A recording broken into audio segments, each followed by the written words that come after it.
రాజధానిలో AP CM Chandrababu నాయుడి పర్యటన కొనసాగుతుంది. ఈ నేపథ్యంలో ఆయన కేంద్ర ఆర్థిక మంత్రి నిర్మలా సీతారామన్తో భేటీ అయ్యారు. పూర్వోదయ పథకం కింద ఏపీకి ఆర్థిక సాయం కోరారు. పూర్వోదయ నిధులతో ఏపీలోని పలు ప్రాంతాల అభివృద్ధి కోసం ప్రణాళికలు రూపొందించినట్లు నిర్మలా సీతారామన్కు తెలిపారు. అలాగే అమరావతి, పోలవరం ప్రాజెక్టుల పెండింగ్ నిధులు విడుదల చేయాలని సీఎం చంద్రబాబు విజ్ఞప్తి చేశారు. దీనిపై మరింత సమాచారాన్ని మా ప్రతినిధి ఏపీ బ్యూరో చీఫ్ ఈశ్వర్ అందిస్తారు. చెప్పండి ఈశ్వర్. ఏపీ సీఎం చంద్రబాబు నాయుడు ఢిల్లీలో బిజీగా పర్యటిస్తున్నారు. ఢిల్లీలో ఆయన పర్యటిస్తున్న ప్రధానమైన ఎజెండా ఏంటంటే ఒక పక్క పోలవరం, మరో పక్క అమరావతి. పోలవరం, అమరావతి ఈ రెండింటికి సంబంధించి కూడా రెండు కళ్ళుగా పెట్టుకొని చంద్రబాబు నాయుడు ఢిల్లీ పర్యటన చేస్తున్నట్టు తెలుస్తుంది. అక్కడ కేంద్ర ఆర్థిక శాఖ మంత్రిగా ఉన్నటువంటి నిర్మలా సీతారామన్తో కూడా ఆయన భేటీ అయ్యారు. ప్రధానంగా పోలవరానికి కావాల్సినటువంటి నిధులు, కేంద్రం నుంచి కావాల్సినటువంటి సహకారం, వీటన్నిటి మధ్య కూడా ప్రధానంగా చంద్రబాబు నాయుడు కేంద్ర ఆర్థిక శాఖ మంత్రిగా ఉన్నటువంటి నిర్మలా సీతారామన్తో మాట్లాడటం జరిగింది. మన దగ్గర ఉన్నటువంటి సమాచారం ప్రకారం అయితే ముఖ్యంగా కూటమి ప్రభుత్వం ఏపీలో అధికారంలోకి వచ్చిన తర్వాత ప్రధానంగా ఒక పక్క పోలవరం, మరో పక్క అమరావతిని ఏకైక రాజధానిగా ప్రకటిస్తూ అమరావతిని డెవలప్ చేయాలని సంకల్పంతో కూటమి ప్రభుత్వం ఉంది. అలాగే అమరావతి రాజధాని నిర్మాణానికి సంబంధించి కొన్ని కీలకమైన సమావేశాలు కూడా ఢిల్లీలో చంద్రబాబు నాయుడు ఏర్పాటు చేసుకున్నారు. పలువురు కేంద్ర మంత్రులతో కూడా ఆయన మాట్లాడే అవకాశం కనిపిస్తుంది. అటు అమరావతి డెవలప్ చేయడానికి కేంద్ర మంత్రులతో, అలాగే కేంద్రం నుంచి రావాల్సినటువంటి సహాయ సహకారాలకు సంబంధించి కూడా కొన్ని ప్రకటనలు చేసే అవకాశం అయితే కనిపిస్తుంది. ముఖ్యంగా పోలవరం, ఒక పక్క పోలవరం, మరో పక్క అమరావతి నిర్మాణ పనులు, ఈ రెండింటి మీద కూడా కూటమి ప్రభుత్వం దృష్టి సారించిన నేపథ్యంలో అమరావతి డెవలప్ చేయాలి, అమరావతిని రాజధానిని ప్రపంచ పటంలో ఒక ప్రత్యేక గుర్తింపు తీసుకురావాలి అంటే అమరావతిని పూర్తి స్థాయిలో డెవలప్ చేయాలి. గతంలో పరిపాలించినటువంటి వైఎస్ఆర్ కాంగ్రెస్ పార్టీ 5 సంవత్సరాలు కూడా అమరావతిని గాలికి వదిలేసిన నేపథ్యంలో ఇప్పుడు మళ్ళీ కూటమి ప్రభుత్వం అధికారంలోకి వచ్చిన నేపథ్యంలో ఖచ్చితంగా అమరావతిని కేంద్రంగా డెవలప్ చేయడం, అమరావతి రాజధానిని డెవలప్ చేయడం, అక్కడ బిల్డింగ్లు కన్స్ట్రక్షన్ చేయడం, రీసెంట్గా నిర్మాణం చేపట్టినటువంటి సిఆర్డీఏ భవనం కూడా పూర్తయింది. దాన్ని కూడా రీసెంట్గా ఓపెన్ చేసే అవకాశం అయితే కనిపిస్తుంది. ఒక పక్క అమరావతికి కావాల్సినటువంటి ఏదైతే నిధులు సమకూర్చుకోవాలి, కేంద్రం నుంచి సహకారం రావాలి కాబట్టి వీటి మీద చర్చించే అవకాశం అయితే కనిపిస్తుంది. ముఖ్యంగా పోలవరానికి సంబంధించి, రాష్ట్రానికి సంబంధించి రావాల్సిన నిధులకు సంబంధించి కూడా కేంద్ర ఆర్థిక శాఖ మంత్రి నిర్మలా సీతారామన్తో చంద్రబాబు నాయుడు భేటీ అయ్యారు. మరికొంతమంది కేంద్ర మంత్రులతో కూడా ఆయన భేటీ అయ్యే అవకాశం అయితే కనిపిస్తుంది. రాష్ట్రానికి సంబంధించి, రాష్ట్ర అభివృద్ధికి సంబంధించి ఆయన కీలకమైన చర్చలు ఢిల్లీ స్థాయిలో జరుపుతూ ఉన్నారు. ఇప్పటికే పలుమార్లు ఢిల్లీకి వెళ్ళినటువంటి చంద్రబాబు నాయుడు ప్రధానంగా ఆయన దృష్టి పెట్టిందంతా కూడా అమరావతి ప్రాంతాన్ని డెవలప్ చేయటం, అలాగే పోలవరాన్ని రెండు కూడా రెండు కళ్ళులాగా చూసుకుంటూ ఉంటున్నారు చంద్రబాబు నాయుడు. ఖచ్చితంగా అమరావతి ప్రాంతాన్ని డెవలప్ చేయాలంటే కేంద్రం సహకారం కావాలి. కేంద్రంలో కూడా చంద్రబాబు నాయుడు పాత్ర కీలకంగా ఉన్న నేపథ్యంలో, ఎన్డీఏలో కూడా భాగస్వామిగా ఉన్న నేపథ్యంలో ఈ తరుణంలోనే ఖచ్చితంగా అమరావతిని డెవలప్ చేసుకోవాలనే ఉద్దేశంతో చంద్రబాబు నాయుడు ఉన్నాడు. దాంతోపాటుగా ఆంధ్రుల ప్రధాన నాడిగా చెప్పుకునేటటువంటి పోలవరం ప్రాజెక్టుని పూర్తి చేయాలన్నా సరే కేంద్ర సహకారం ఖచ్చితంగా కావాల్సి ఉంటుంది. ఆ కేంద్రంతో కావాల్సినటువంటి నిధులు రాష్ట్రానికి తెచ్చుకునేందుకు ఆయన ఢిల్లీ పర్యటన చేస్తున్నట్టు కూడా మనకు సమాచారం వస్తుంది. Thank you Eshwar. Hyderabad city police commissioner VC Sajjanar బాధ్యతలు స్వీకరించారు. ఈ సందర్భంగా తనకు అవకాశం కల్పించిన ప్రభుత్వానికి ధన్యవాదాలు చెప్పారు. తనకున్న అనుభవంతో విజయవంతంగా బాధ్యతలు నిర్వర్తిస్తానని అన్నారు. టీం వర్క్కు మారుపేరు హైదరాబాద్ కమిషనరేట్. హైదరాబాద్ పోలీసులు సెన్సేషనల్ కేసులు ఛేదించారన్నారు. ఆడపిల్లలు, చిన్నపిల్లలపై నేరాలకు పాల్పడితే ఊరుకోం. ఇక నుంచి చాలా సీరియస్ యాక్షన్ ఉంటుంది. ఆడపిల్ల జోలికి వెళ్లేటప్పుడు ఇంట్లో తల్లి పిల్లను గుర్తు తెచ్చుకోవాలి. అలాంటి ట్రీట్మెంట్ ఇస్తాం. ప్రజల వెంట హైదరాబాద్ పోలీసులు ఎప్పుడూ ఉంటారని భరోసానిచ్చారు. గతంలోనూ సజ్జనార్ ఆడపిల్లల జోలికి వచ్చిన వాళ్లకు తన స్టైల్ను రుచి చూపించారు. వరంగల్, సైబరాబాద్ కమిషనరేట్లలో కీలక కేసుల్లో నేరస్తులకు చుక్కలు చూపించారు. ఇక ఇదే అంశానికి సంబంధించి మా ప్రతినిధి శ్రీకాంత్ అందిస్తారు. రైట్ శ్రేయ, ఏదైతే టీజీఎస్ఆర్టీసీ ఎండీగా ఉన్నటువంటి వీసీ సజ్జనార్ ఇవాళ హైదరాబాద్ సిపిగా బాధ్యతలు చెప్పడం జరిగింది. అయితే ఈ నేపథ్యంలో పలు కీలక అంశాలపై కీలక కామెంట్స్ చేశాను చెప్పుకోవాలి. ఆడపిల్లలపై కానీ పిల్లలపై కానీ ఏదైతే క్రైమ్కు పాల్పడితే కనుక ఖచ్చితంగా కఠినమైన చర్యలు తీసుకుంటామంటూ కూడా చాలా సీరియస్గా మాట్లాడారు. ఏదైతే ఆయన ఫ్రెండ్లీ నేచర్గా ఫ్రెండ్లీ పోలీసింగ్ అనే దాన్ని ఎంతగైతే దానికి సంబంధించి మాట్లాడుతూ ఉంటారో, అట్ ద సేమ్ టైం ఇప్పుడు ఆయన బాధ్యతలు చేపట్టిన ఈ నేపథ్యంలో ఆయన మాట్లాడిన మాటలు చూస్తే కనుక ఎంత ఫ్రెండ్లీగా ఉండాలో అంత ఫ్రెండ్లీగా ఉండడం, తప్పులు చేస్తే మాత్రం తాట చేస్తామన్నాడుగా ఆయన మాట్లాడి మనకు తెలుస్తూ ఉంది.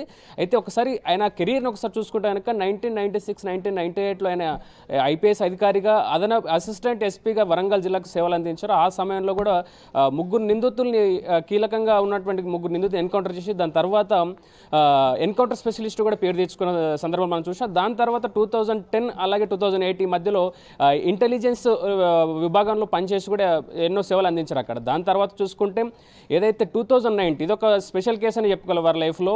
2019లో దిశ కేసు ఏదైతే ఉందో దానికి సంబంధించిన 4 నిందితులను కూడా ఆయనకు ఎన్కౌంటర్లో చంపడం జరిగింది. దానికి సంబంధించి సుప్రీంకోర్టు కూడా 2022లో కూడా ఇదంతా పోలీసుల అత్యుత్సాహం అని చెప్పేసి అంటూ కూడా కోర్టు కూడా తీర్పునిచ్చినటువంటి పరిస్థితి. దాని తర్వాత ఇప్పుడు ఏదైతే ఇవాళ సిపిగా హైదరాబాద్ సిపిగా బాధ్యతలు చేపట్టిన నేపథ్యంలో కామెంట్స్ ఆయన చేసిన కామెంట్స్ మాత్రం ఖచ్చితంగా ఎంత ఫ్రెండ్లీగా ఉంటాం అంత ఫ్రెండ్లీగా ఉంటాం, తప్పులు చేస్తే మాత్రం ఖచ్చితంగా ఊరుకున్నదిలే అంటూ కూడా ఆయన చేసిన స్టేట్మెంట్ మనం చూడవచ్చు. స్వీయ, థ్యాంక్ యూ శ్రీకాంత్. తమిళనాడులో దారుణం జరిగింది. తిరువన్నామలైలో ఆంధ్ర యువతిపై అక్కడి కానిస్టేబుల్ ఇద్దరు కానిస్టేబుల్స్ అత్యాచారం చేశారు. ఎంతాల్ బైపాస్ వద్ద టమాటాలు తరలిస్తున్న వాహనాన్ని ఆపిన పోలీసులు అనుమానం ఉందంటూ అందులో ఉన్న యువతిని వాహనం నుంచి దించారు. ఎవరూ లేనిది చూసి పక్కనే ఉన్న పొలంలోకి లాక్కెళ్లి సుందర్, సురేష్ రాజ్ ఇద్దరు కానిస్టేబుల్లు అత్యాచారానికి పాల్పడ్డాడు. బాధితురాలిని ఆసుపత్రికి తరలించిన స్థానికులు పోలీసులకు సమాచారం అందించారు. ఇక ఇదే అంశంపై మరింత సమాచారాన్ని మా ప్రతినిధి సుధీర్ అందిస్తారు. చెప్పండి సుధీర్. ప్రజలకు రక్షణ కల్పించాలి, మహిళలకు భద్రత కల్పించాలి అనేటువంటి నినాదంతో ఇటు దేశ ప్రధాని కాదు నుంచి ప్రతి ఒక్క రాష్ట్ర ముఖ్యమంత్రి వరకు చెబుతున్నటువంటి పదాన్ని ఈ రోజు తూచా తప్పకుండా వ్యతిరేకంగా పాటించినటువంటి కొంతమంది పోలీసులు, తమిళనాడు రాష్ట్రానికి చెందినటువంటి కానిస్టేబుల్ ఆంధ్ర ఒక యువతి పైన అత్యాచారానికి పాల్పడినటువంటి ఘటన చోటు చేసుకుందని చెప్పొచ్చు. తమిళనాడు రాష్ట్రము తిరువన్నామలై జిల్లాకు చెందినటువంటి ఏందేల ప్రాంతం వద్ద సోమవారం అర్ధరాత్రి చిత్తూరు జిల్లా చిత్తూరు టౌన్ నుండి ఈ యొక్క అరటిపండులు లోడ్ వేసుకుని లారీ డ్రైవర్ తనతో పాటు ఇద్దరు మహిళలు తిరువన్నామలైలో ఉన్నటువంటి మండి వద్దకు బయలుదేరి వెళ్ళారు. అయితే మార్గం మధ్యలో దాదాపు ఒక 3-4 కిలోమీటర్ల దూరంలో ఏందేల్ అనేటువంటి ప్రదేశం ఉంది. ఇక్కడ చెక్ పోస్ట్ ఉంది.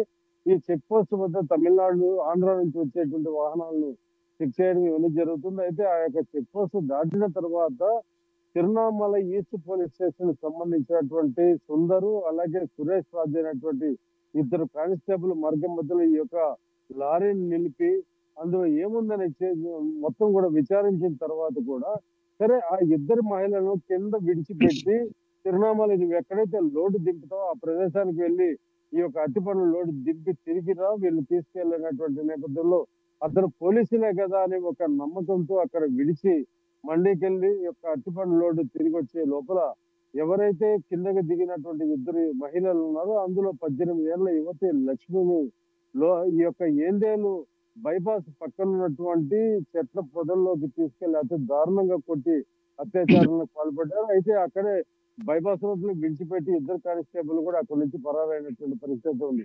అక్కడ ఉన్నటువంటి స్థానికులు ఆ రోడ్ లో వస్తూ తీవ్ర గాయాలు పాలైనటువంటి మహిళను చూసి వెంటనే అక్కడి నుంచి తిరువన్నామలై మెడికల్ కళాశాలకు చికిత్స నిమిత్తం అక్కడ తరలించారు. అయితే అనంతరము అక్కడ వైద్యులు ఇచ్చినటువంటి ఫిర్యాదు మేరకు వెంటనే పోలీసులు చేరుకున్నారు. దీని మీద పూర్తి స్థాయిలో పోలీసులకు తెలిసినటువంటి విషయాలు ఏంటంటే కానిస్టేబుల్ ఈ యొక్క ఘాతుకానికి పాల్పడాలని చెప్పారు. వెంటనే తిరువన్నామలై జిల్లా ఎస్పీ సుధాకర్ అలాగే ఏఎస్పీ సతీష్ ఇద్దరు కూడా ఈ యొక్క హాస్పిటల్ వద్దకు చేరుకుని గాయాలతో చికిత్స పొందుతున్నటువంటి 18 ఏళ్ల మహిళ దగ్గర ఈ మొత్తం విచారణ చేసి డీటెయిల్స్ అన్ని తీసుకోవడం జరిగింది. అయితే ఎక్కడైతే ఈ యొక్క ఘటన జరిగిందని చెప్పారో ఆ ప్రదేశాలంతా కూడా పూర్తిగా పరిశీలించడం జరిగింది. తిరిగి ఎవరైతే ఇప్పుడు ఈ యొక్క దాడికి ఘాతుకానికి పాల్పడ్డారో ఇద్దరు కానిస్టేబుల్స్ ఇద్దరిని గోప్యంగా ప్రదేశంలో ఉంచి విచారణ కొనసాగిస్తున్నారు అనేటువంటి సమాచారం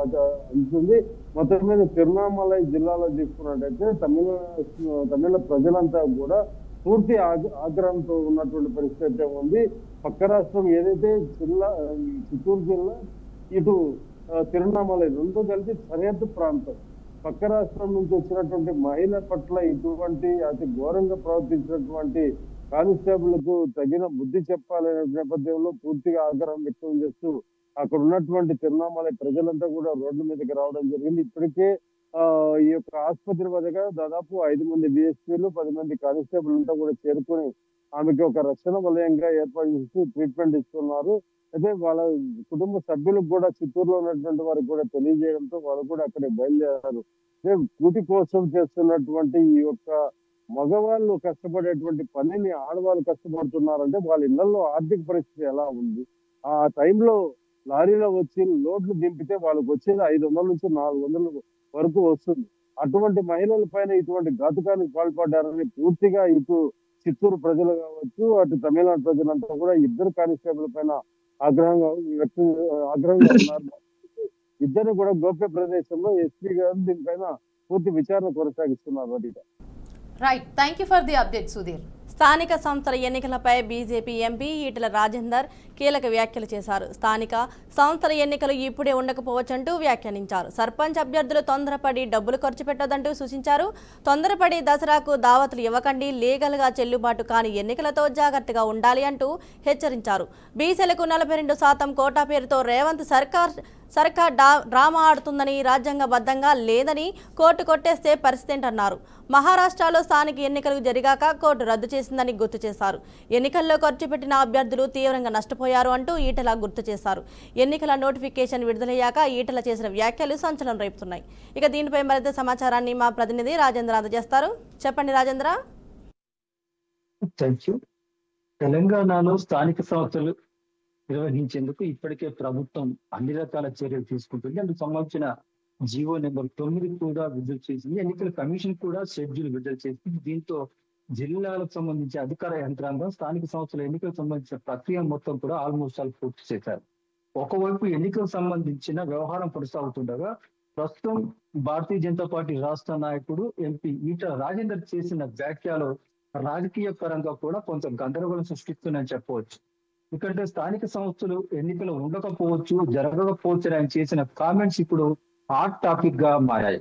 ఒకవేళ రాజ్యాంగబద్ధంగా రిజర్వేషన్లు లేవని హైకోర్టు కనుక కేసు కొట్టివేస్తే పరిస్థితి ఏంటని ఈటెల రాజేందర్ ప్రశ్నిస్తున్నారు.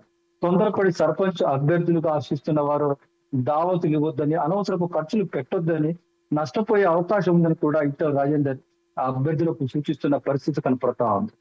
తెలంగాణలో వ్యాప్తంగా 31 జిల్లాల్లో స్థానిక సంస్థల ఎన్నికలు నిర్వహించాలని, 42% బీసీ రిజర్వేషన్ అమలు చేయాలని కాంగ్రెస్ ప్రభుత్వం ఇప్పటికే అన్ని రకాల చర్యలు తీసుకుంటుంది. అందులో భాగంగానే కసరత్తు కూడా పూర్తి చేసి ఎన్నికల సమరానికి సన్నద్ధమైంది. ఈ నేపథ్యంలో బీజేపీ ఎంపీ ఈటెల రాజేందర్ కీలకమైన వ్యాఖ్యలు చేయడం పట్ల ఇటు రాజకీయ వర్గాలతో పాటు వివిధ వర్గాల ప్రజలను కూడా కలవరపెట్టే పరిస్థితి కూడా కనిపిస్తా ఉంది.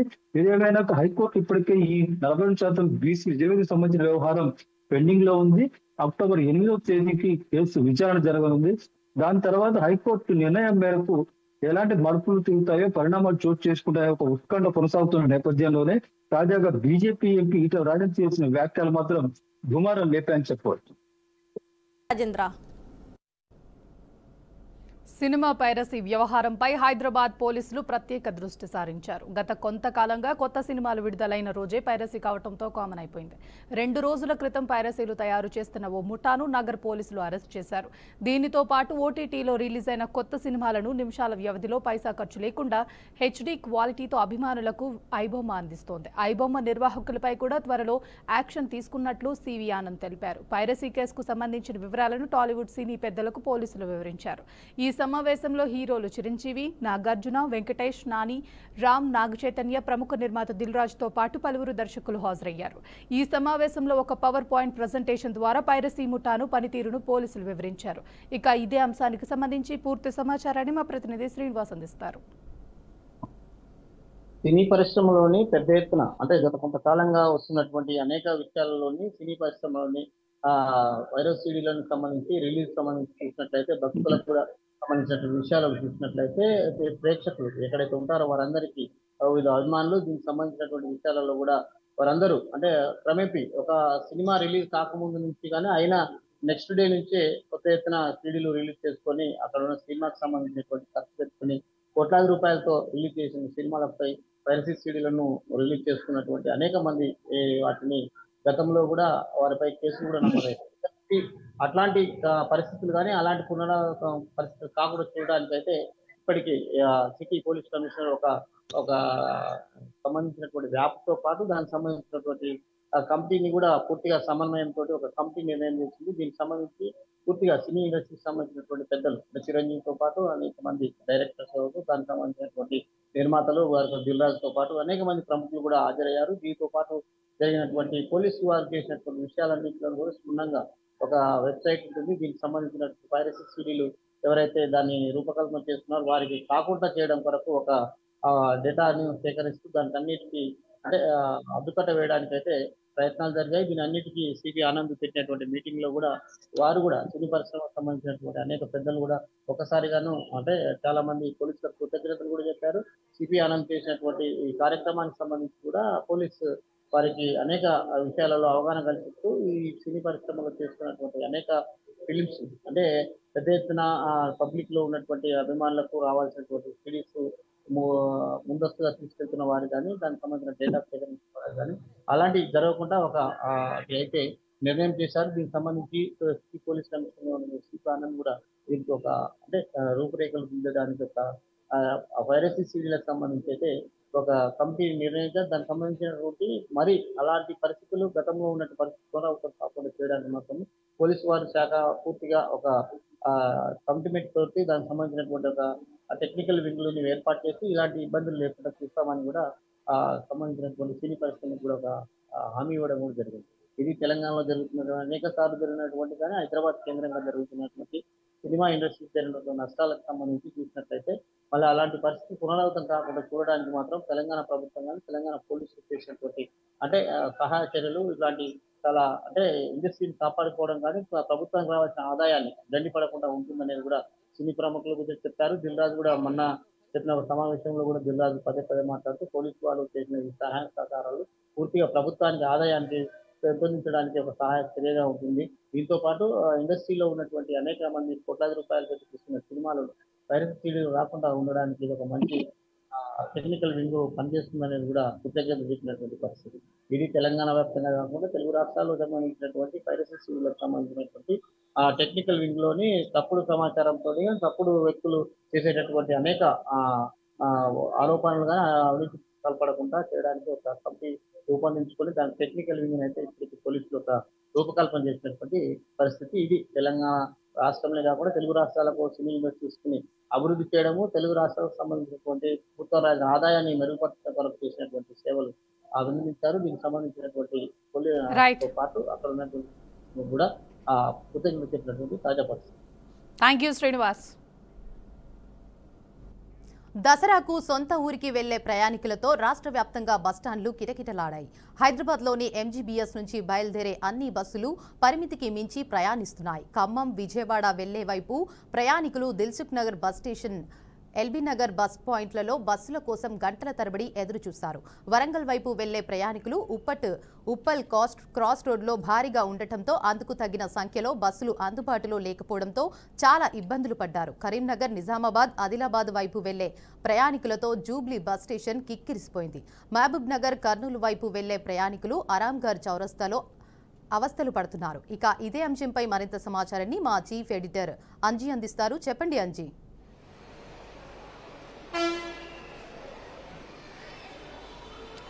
గత 2 రోజులు అయితే మనం ఎదురు చూస్తున్నాం కదా ఎంజీబీఎస్ బస్ స్టాండ్లో మూసీ నది వరద ప్రవాహంతో మొత్తం పూర్తిగా మునిపోయిన ఎంజీబీఎస్ బస్ స్టాండ్ ప్రస్తుతం అయితే మన నార్మల్గా వచ్చేసింది. బస్సులు అయితే ఇక్కడ రావడం జరుగుతుంది. అంటే దసరా పండుగ సందర్భంగా రెండు తెలుగు రాష్ట్రాల నుంచి వివిధ ప్రాంతాలకు వెళ్లాల్సిన ప్రయాణికులు అయితే రావడం జరుగుతుంది. అంటే ఇక్కడ ఎటువంటి ఇబ్బందులు జరగకుండా అన్ని ప్రత్యామ్నాయ చర్యలు తీసుకుంటామని ఆర్టీసీ అధికారులు వెల్లడించారు. అది చూడొచ్చు. మరి ఏదైతే ప్రయాణికులు అయితే బస్సుల కోసం వెయిట్ చేస్తున్నారో అంటే ఏదైతే దూర ప్రాంతాలకు పోవాల్సిన ప్రజలు అంటే ప్రయాణికులు కూడా ఎటువంటి ప్రాబ్లం కలుకోకుండా వర్షం వచ్చినా కూడా ఎటువంటి ఇబ్బంది కలుకోకుండా అన్ని ఏర్పాట్లు చేశామని ఆర్టీసీ అధికారులు అంటున్నారు. Right, thank you for the update Anji.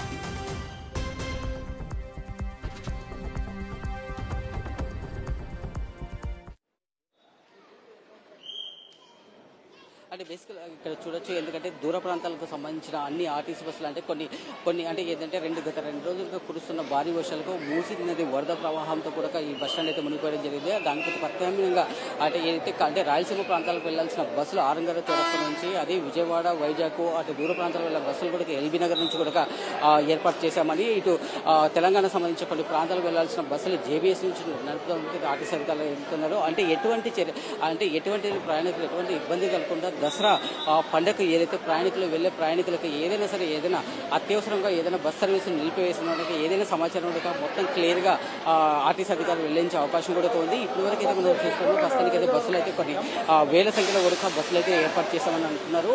అంటే దసరా పండుగకు వెళ్లే ప్రయాణికులకు ఎటువంటి ఇబ్బందులు లేకుండా చర్యలు తీసుకుంటామని అంటున్నారు. అంటే మనం గత 2 రోజులుగా మనం ఈ ఆర్టీసీ ఆవరణ చూడొచ్చు. గత 2 రోజులుగా వరద ప్రవాహంతో మునిగిపోయిన పరిస్థితి చూడొచ్చు. ఇప్పుడు మనం విజయవాడ చూడొచ్చు. ఈ రోజు చూడొచ్చు మనము ఇక్కడ ఎటువంటి ప్రాబ్లం లేకుండా ఉన్న నీటిని కూడా తీసేసి ఇక్కడ ఉన్న బురద కూడా తీసేసే ప్రయత్నం కూడా చేశారు. అంటే ప్రయాణికులు కానీ ఇతర దూర ప్రాంతాలు వెళ్లే ప్రయాణికులు ఎటువంటి ఇబ్బందులు కలగకుండా కూడా చర్యలు తీసుకుంటున్నారు. Devika, right, thank you for the update Anji.